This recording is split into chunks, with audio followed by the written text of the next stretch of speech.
Welcome to the SEA Center's new podcast, Perspectives. We are a New Delhi based think tank, and this podcast is a platform for our researchers to discuss technology policy issues in an accessible format.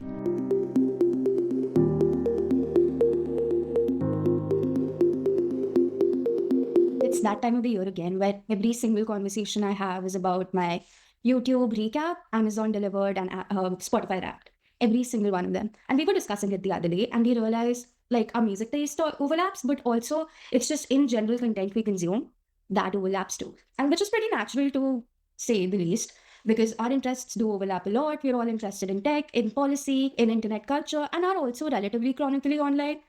And that led us to discover one thing, which is that there were two primary things that we were exposed to this year. One side of the internet was telling us how amazing tech is and how AI is going to change everything and AI should be there in every single service.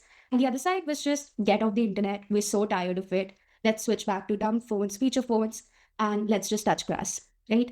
And we want to talk about all of that. We want to talk about what we experienced on the internet this year and how the internet is talking about tech in general. And we can't really begin this discussion anywhere else except AI because AI was the big thing this year. So I think that's where we should start off. Yeah, I think on that note, one of the bigger things that happened this year, which bigger because it was unprecedented, was earlier this year, Eros International, which is a production house, a leading one, I want to believe, re-released their movie called Ranjana. Just for some context, in Ranjana, what happens is the lead hero, the protagonist, essentially dies in the end, and it's supposed to have this tragic end, which was AI altered this time during its re-release to get the movie to end on a positive note, where the protagonist, who's played by Dhanush, that actually survives.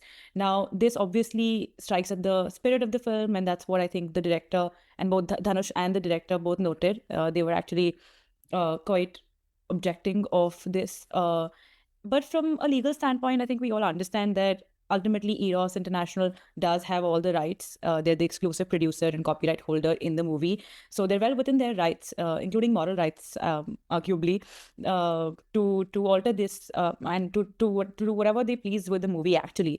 But I think this exposes some cracks in our IP framework as it stands today, because ultimately AI is not something that the lawmakers or the regulators had in mind when the copyright law was coming into force. And so there are gaps. What do you guys think about this? I agree. I think that part of it is a labor issue, right? Like you're without consent, you're altering this actor's labor, this director's craft, and that sort of feels it's unsettling almost that you can see yourself on the big screen saying something that you never actually did. And I agree. I think that the ownership issue, while the rights do belong there, it's also a matter of policy being able to protect actors and artists and their craft, because ultimately I think it can be used as a bit of a manipulative tool. So, as a sociologist, the first and probably the worst case scenario to me would be if it's a movie or a film, a song that's critical of an institution, be it the state, the police, military, whoever actually owns it, whichever production company, whichever record company, they could rewrite, they could sanitize, and you sort of lose the ability to have dissent in culture through art, right? And yeah, I think that it's a slippery slope as to censorship and revisionism. So, I mean, that's true that, AI is potentially making all costs disappear because studios can now just rewrite anything instantly and that too for free. But looking at it from an economic point of view, I believe that the value of a film would come through a director's vision or probably the actor's reputation. And this kind of move kind of kills the future incentives because a talented actor would not want to make a risky or a meaningful film because if they know that some AI could actually change the ending.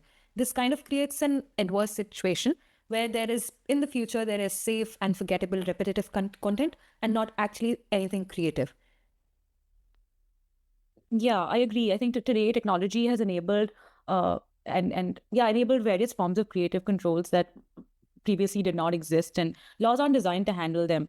And ultimately, like you guys have mentioned, if art can be remixed and repackaged into something else entirely from what you had as a partaker and as a contributor to it consented to, then what does authorship even mean today? And who is going to protect the artistic integrity where as far as your contribution goes? I mean, there's been a lot of discourse around this, and not just this, there's also whole movies, feature films being created using AI. AI is telling costume designers what kind of costumes actors should wear. It's telling directors how they should position stuff, which direction the camera should take. Everything is dictated by AI. And what happens then? And I know a lot of jurisdictions are grappling with this in very different ways. Even the DPIIT committee has recently come out with certain recommendations. But from a more person on the internet perspective, it's just weird to see everything become AI now. Yeah, I agree. In fact, AI has gotten so advanced to a point where, you know, for example, we saw earlier this year Google introducing its new feature called the Nano Banana. And up until Nano Banana came into the picture, we could safely and decently, I mean, at least people of our generation with some amount of awareness around AI could identify an AI picture, AI generated picture or video for that matter. But Nano Banana has such advanced technology that it is the outcomes, the output is so realistic and so close to life that it has become so hard to tell that from another regular picture that we see on the internet. And what this does is it kind of also trickles down into a larger phenomena. Today, we see a lot of AI generated influencers who are marketing products on behalf of brands. And it becomes a little difficult to decipher, even for people like us who are fairly aware of the technology. What do you guys make of this situation? I mean, that's true that influencer economy is built on the gaps in information that happen because you don't know how the products are working, and those people are trying to reduce the uncertainty for you. So, I mean, it is really important that this kind of thing doesn't create a bifurcation that only wealthy people who pay a premium used to interact with a human influencer so that they can get more trusted products, but also people who can't pay the premium have to interact with AI influencers who potentially have no skin in the game.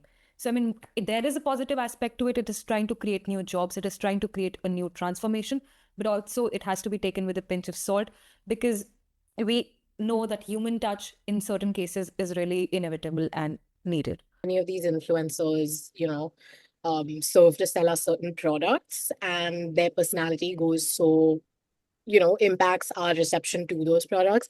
I'm curious to understand, like, or less curious to understand, but it's an example of tech sort of commodifying humanity and commodifying people.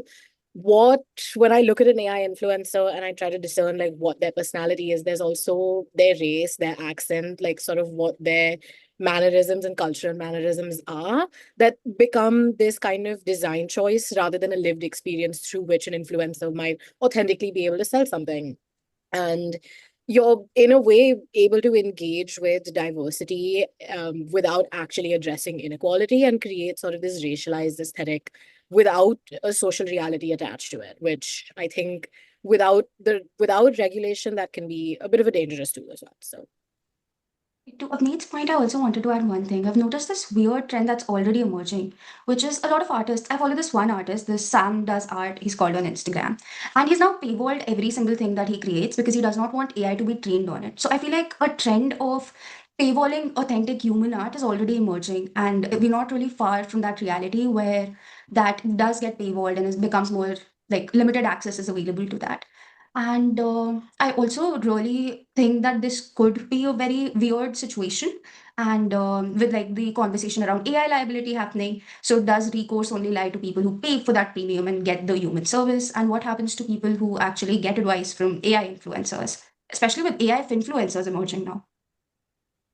Yeah, babe, before we dive into that, actually, I just wanted to make a quick point. The discussion that we just had, we, at least personally, I don't mean by any means mean to say that this is a step in the wrong direction, because I think this will make, not democratize, but this will make accessible to a lot of people trying to market their products, models that they would not otherwise have had the resources to market their products through.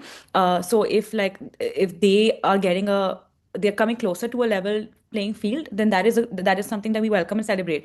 But ultimately, I think what is required today, given just how much AI has proliferated around us, the answer I think lies in sensitizing people and making them aware of how to identify these things. And of course, platforms should take some accountability on this as well. But the root solution to this lies in general awareness, and that would happen on a rolling basis gradually. Yeah, so like, this is not to say that it's all bad. It is great for people that otherwise would have suffered in the absence of the resources. But yeah, sorry. Now we can go back to what you were saying, Chavi. No, I agree. It's not really all bad. There are certain pros to it, but it's just something we should take care of and be more mindful of. And AI is doing great things too. There's a lot of good use cases for AI and biotech and healthcare, and a lot of imaging systems that are being created. But when that is being applied to just digital spaces and so much content and just is just being like shoved down our algorithms, it's 100%. kind of annoying. I think what you're referring to is also Merriam-Webster's word of the year.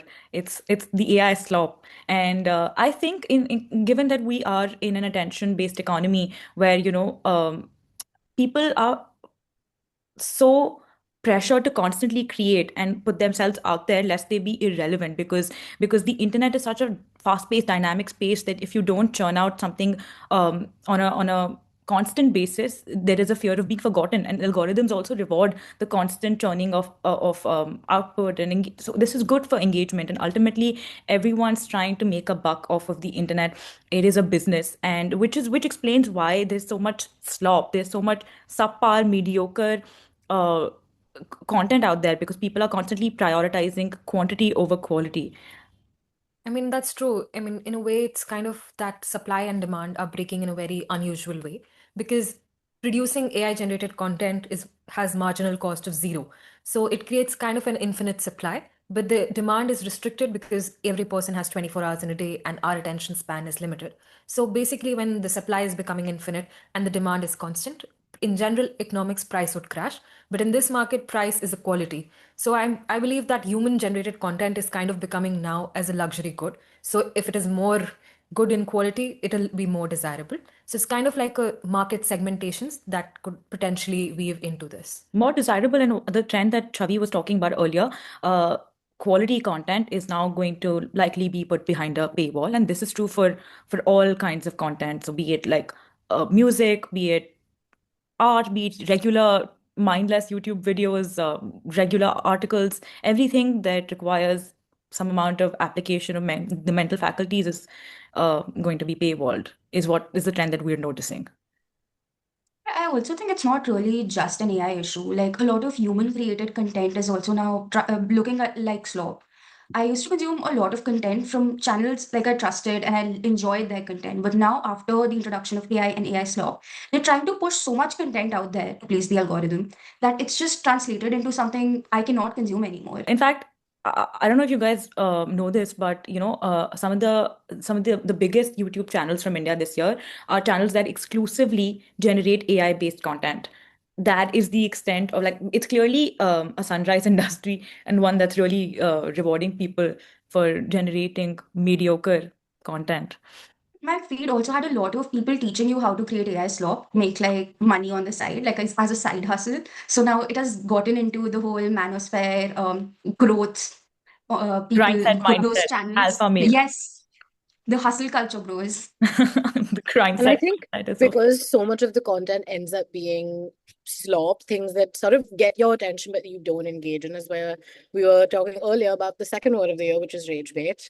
And that's a good way for content that, while some slop content might be something that you pass over, the other part of it is designed for engagement and for clicks, and usually that's a negative response. And I think a big part of what manosphere content is provoking an audience to engage with it, whether positively or negatively, depending on what side of the issue you stand on.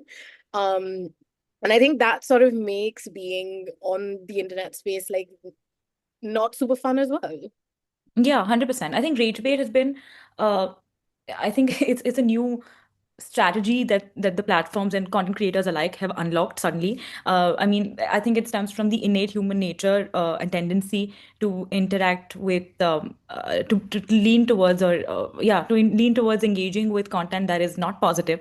It is just an inherently human trait, and I think people have platforms and so then, in turn, content creators have now realized that this is a very monetizable space, and so they purposely say provocative things to get a reaction out of you because it'll ensure you're hooked, you're engaging, and it's a very clever way. I hope that we wake up to it sooner than later. I mean, basically, it's I like platforms are really farming the negative emotions out of you, that is anger, outrage, and they're just driving profit and more engagement. So probably you're just paying them for more stress, and Yeah, platforms are keeping all the profit with themselves. So if they have zero incentive to make you stop feeling miserable, if our misery is profitable for them. fair, I fair. enjoy a little bit of misery. I'm there in the comment section just scrolling through people fighting. It's so fun to watch. And it's almost like you want to see that because that is the human part of it when everything else feels so soulless. Where we're building these like subcultures on the internet within, right? Like we're finding ways to sort of subvert what the algorithm's trying to show us. And I think part of that is also the coded language that we have these days, which I think TikTok was really responsible for, which was censoring words like unalive or genocide or pedophile, where that sort of language has now almost become part of a lot of people's lexicon in real life, which can feel pretty jarring, honestly. Yeah. And another problematic aspect of this is it kind of evades content moderation because I mean the whole idea is to kind of get yourself circumvent the moderation as we know today, which kind of makes it harder for platforms because they have to act really quick. They have to figure out the trends and uh, it's quite interesting how the internet evolves, a new lexicon, a parallel lexicon. And I'm very much a Gen Z person, and I myself struggle to keep up with this ever evolving lexicon.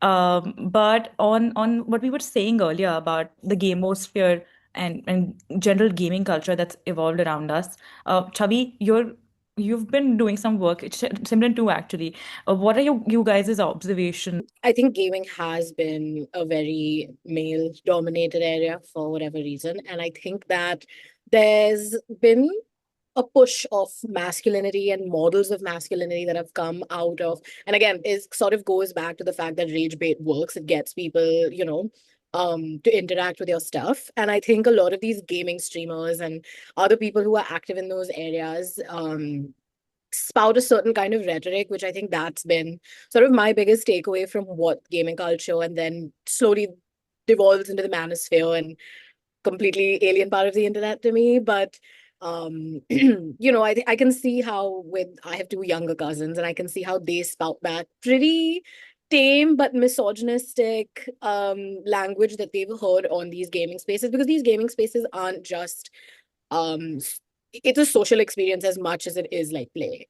And yeah, I think that I rage bait and moderation, it all kind of goes hand in hand with the fact that like there are people who are able to monetize how they're carrying themselves out, and it has, whether they're aware of it or not, a pretty negative impact on the younger Very generation. impressionable, very Yeah, impressionable. very impressionable. Yeah. I think there's something to be said about an emerging pattern, and this falls in within that pattern, right? We see the red pill behavior, the loneliness wave that like men today, poor men are Loneliness epidemic. yeah. So I think it is just at this point, at least to me, it feels like they're just lashing out, and this is their way of venting out their frustrations. But what this ends up doing is it kind of trickles down and taints very young, impressionable minds before they have had an experience, and before their experiences can even inform their decision making. They already have it colored for them by men who are acting very irresponsibly because they can make some money off of it. Issue will ever be solved with moderation and bans, really. I think that men and boys, it's clear that they want guidance and they want belonging. The issue is that you're not rewarded by modeling healthy styles of masculinity, not at the scale of streamers and different gamers who have been successfully able to monetize um, more negative forms of it. I mean, Yeah. yeah, platforms have realized that misogynistic content would get more engagement. So probably it's not that people are getting what they wanted, but that is what is getting monetized. Pushed. The market is just responding to the incentives, and it's not actually working towards welfare in some sense. That basically we may have certain preferences, but through algorithmic curation, is just all getting distorted. Yeah. Yeah, I mean, there has been regulation, a lot of online gaming regulation, but I feel like none of them adequately address the actual concerns which are emerging there. And I think just like there's like issues specifically targeted to men, there's also very specific issues that we're seeing with women growing up with AI modification, with filters, and with like changing trends of beauty online and like always wanting to curate a perfect aesthetic online. I mean, it is there for across the gender spectrum, but I feel like it's specifically visible in a certain demographic. Definitely. I mean, because it's not that the platform is just reflecting a beauty standard, it's that you're rewarded for that beauty standard with heightened visibility on these platforms. And users internalize those rewards, and your self perception then sort of becomes very much driven by that. So, As people who grew up on the internet, I think we can all speak to the fact that internet has not had the best influence on our self image, and it's given so many people body dysmorphia. We've always felt like I mean, at least personally, I've always felt like I've fallen short. And this is a rigged battle. You cannot win against a shape shifting problem because the trends evolve very rapidly, and there's also something to be said about the fact that as a developing country, the global standards of beauty are always very different from how genetically we look at ourselves and like what the healthier way of existence for us is. So I feel like young impressionable teenagers are having to struggle with this, and not enough is being done about fixing a problem that is unleashing a monster that's really unhealthy and unideal. Yeah, we're Yeah, seeing institutional responses to it, though, because there has been youth literacy programs, there has been mental health organizations advocating for it. So I believe, like, if it is the work of the market as well as the civil society, if they work together, that would probably help us to get out of this toxic equilibrium situation that we probably are in. Yeah, I think Meta also came up with an effort on this where I think they were tagging things as modified. I don't know. I don't know if this is specifically for AI modified things or generally, but I think that's a step in the right direction. It tells you, or like it makes you skeptical of everything you see, which is critical. Meta's doing a pretty relatively good job now than it used to, and that is bound to happen with internet basically growing with us. And but there's still a lot of problematic spaces online, like pro Ana communities, and recently there have been more proactive platform-based action which has been taken, which makes me a little more optimistic about it. But yeah, these are some issues that really need to be addressed. As people who grew up on the internet, I'm sure you all remember, we used to be so excited about, the space in general. And everyone used to, like, we would share the minutest, most insignificant details because it felt like a community. It was organic, it was authentic. And a lot of my friendships actually from people who I should have had nothing to do with, also emerged on the internet. So credit where credit's due. But over time, from given the discussion we just had, I think a sense of fatigue has set in because of just how much effort it takes to be on the internet now. It's become very difficult to disengage, and we kind of doom scrolling, for example. You don't realize just how much time has passed since you decided to sit down and watch this one video. And so people are trying to, in an attempt to feeble attempt to reclaim their lives and time. Our generation at least is moving towards a zero posting digital detox kind of culture where you take a step back, you are trying to be more mindful and like conscious of every decision or almost every hour that you spend on the internet. This perpetually online business is taking a, I mean, it was bound to take a little toll on us. And so zero posting started because people didn't find the places that previously felt like safe spaces as safe spaces anymore. They seem to be becoming marketplaces where, like, brands are curating perfectly manicured products and content. And it didn't, like, you always felt like you were not doing enough, like, because you weren't going on that vacation, you did not have that body, you weren't making enough money. And so people took an active step back. But recently, and Chavi told me about this, Instagram has made a very big stride in helping us reclaim some of that time with their new feature, your algorithm. Yeah, it's also letting you just reset your algorithm in case you're getting too addicted to it. And like that's a step in the right direction at least. But I've also been hearing about this, and I think you all must have too, which is the dead internet theory. Everywhere I turn, people are talking about this, maybe not naming it, but it's essentially the same feeling where everything that we consume online is AI, it's bots, it's content created to grab attention, and it's all just feeling too overwhelming. And people just want to log off. And it was very easy to log off earlier. We were incentivized to log off. We had maybe 1 hour, 2 hour online, and then we were just existing or in the offline sphere, right? When internet was still in the early stages in early 2010s, maybe late 2000s. And it was fun. But now we have to be online for a significant portion of the day. We work remotely through our screens. We're recording this episode through a screen. So now I don't really feel like going to the internet again after spending the whole day on a screen, and logging off just makes sense. Yeah. I Yeah. mean, in a way, the market is self-correcting itself because we're seeing that companies are also helping you to use technology less, but it's not that they're losing out of it. So I believe like we can have an analogy.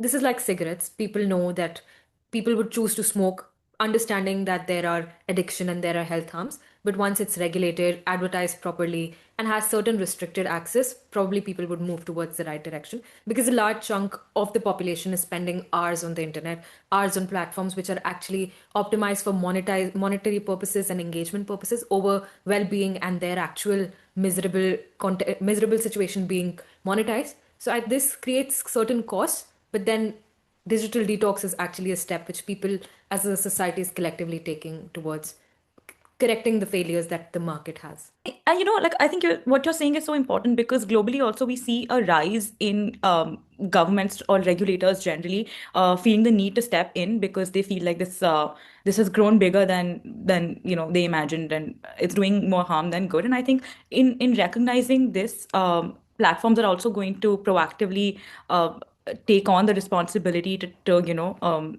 fix and share responsibility. And because see, like you said today, it's impossible for us, virtually impossible for us to get off the internet. It's not a reality that it's sustainable. So ultimately we need to find that fine balance, and that can only happen when a concerted effort is made by all stakeholders. And I think we're going to see that happen soon enough.